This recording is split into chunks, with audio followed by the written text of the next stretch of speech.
strong reasons against delegating. No one else is as good as me, and nobody cares about it as much as me. It requires more staff, higher salaries, hard to afford. A good chance when you leverage to somebody else, when you delegate to someone else, there's a really good chance they can't do it as well as you. No, I'm not kidding around. I'm being serious. And there's a 99.99999% chance they don't care about it as much as you. Real, yeah, true.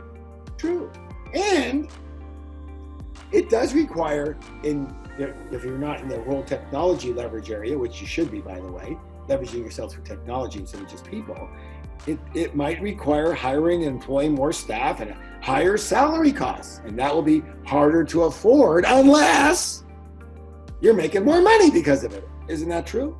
Yeah, so all accurate, but so accurate, it's as valuable as having that backup plan on your focus that takes away your focus, and now you fail in your major in what you're supposed to focus on.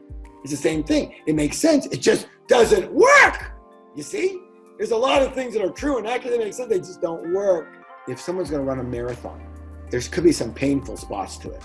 You could have blistered and bloody feet. You could have cramps. You could be throwing up. But that's what you signed up for. Sorry. It's a marathon. It's the game. That's what you signed up for. That's how you play the game.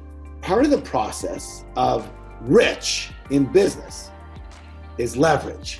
And might it cost a little more at the beginning? Yeah, it might, okay? And is it possible people can't do it as well as you? Yeah, probably, yeah. That's the way it goes. That is the process. So when I started my fitness business, fitness stores, I had one store. And literally it was me and my partner, in the store all the time. There was nobody else. Then we hired a salesperson, and then we hired a manager. Then I hired an assistant manager, and now I had a few people in the store. And I was still in the store, literally 16 hours a day. I never left the store except for to deliver equipment to people and show them how to use it and blah, blah, blah, yada, yada. So I was working 20 hours a day, basically. And because nobody can do it as well as I can.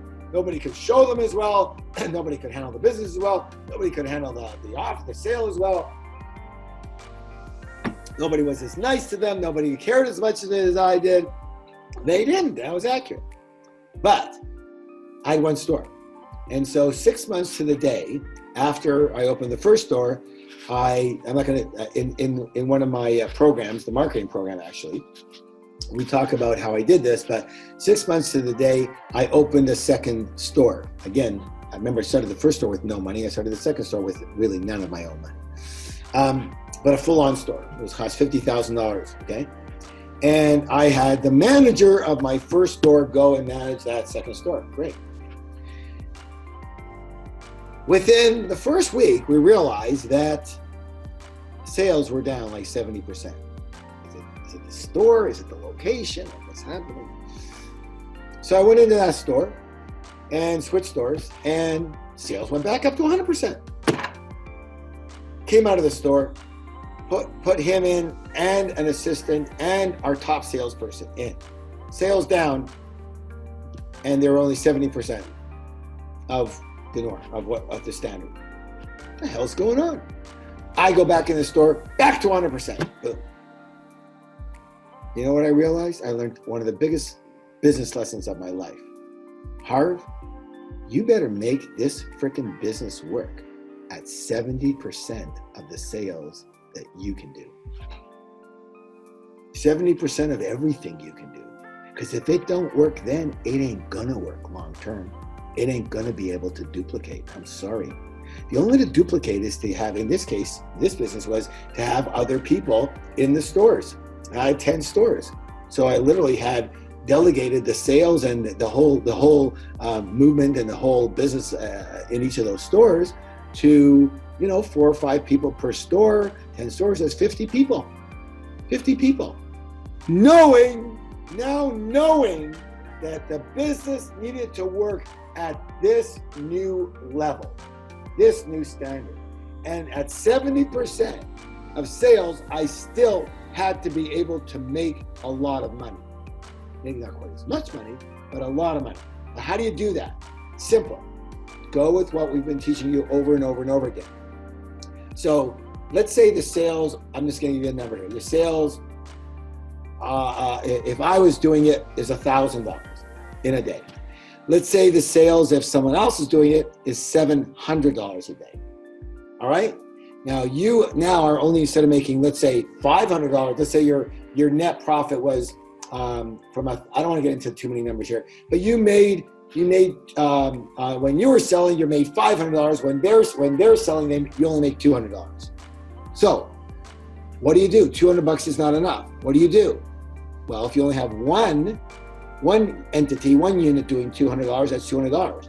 But if you have two of them, that's $400.